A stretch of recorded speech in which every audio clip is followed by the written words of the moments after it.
The hum of the engines was steady, a lullaby for some passengers, but not for the black woman in the aisle seat.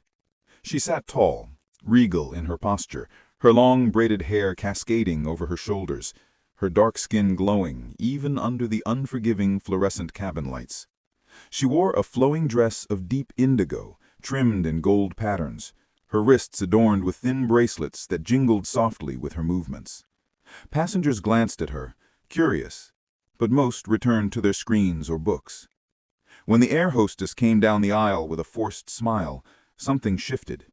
She paused by the woman, her gaze traveling from the woman's head wrap to her sandals, a smirk curling across her lips.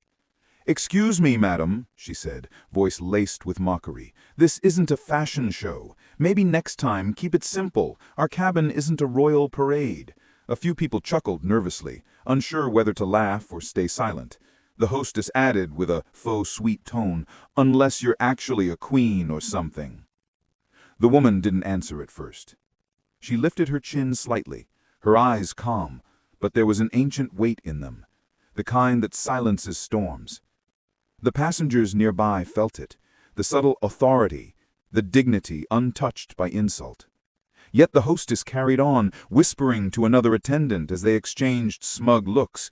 A few passengers shifted uncomfortably. Others buried themselves in their magazines, unwilling to interfere. The flight dragged on, the insult hanging in the air heavier than the recycled oxygen. Some whispered apologies to the woman in passing, but she accepted them only with a serene nod, as if she had already seen the ending no one else could. She ate her meal quietly, the hostess avoiding her now, but still sneaking glances as if waiting for a reaction that never came. When the plane finally landed, the passengers gathered their belongings in a flurry of impatience. But as the cabin door opened, something unexpected happened.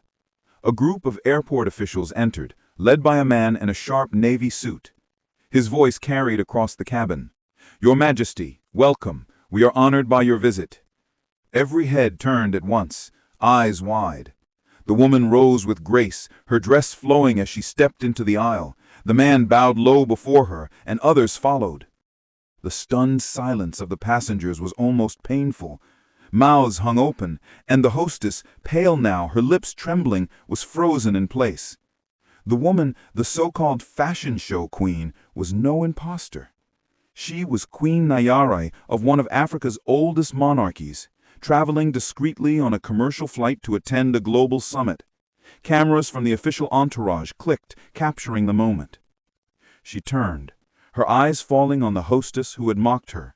For the first time, her voice rang out, not raised, but heavy, deliberate. "Dignity is not in the uniform you wear, but in the respect you give. Today, you mocked what you could not recognize. May this moment teach you that a crown need not be seen to be felt." Passengers erupted, not in laughter, but in applause. Some stood clapping furiously, others whistling in approval, as the hostess shrank back, her face flushed with humiliation. She tried to stammer out words, but the queen had already turned away, escorted down the aisle by officials who bowed at every step. The plane's atmosphere shifted from ordinary to unforgettable. People whispered to each other, recalling the insult, replaying the twist, shaking their heads at the arrogance of the hostess. One elderly man muttered, "We were in the presence of royalty, and she thought it was a joke." By the time Queen Nayare stepped onto the tarmac, cameras flashing, the story had already spread. But inside that cabin, the passengers had lived it, watched the rise and fall of arrogance in a single flight. The hostess, still standing stiff in the aisle, realized she hadn't just mocked a passenger, she had mocked a queen. And the entire world would soon know it. And that silence in the cabin, the weight of collective shame, was her true punishment.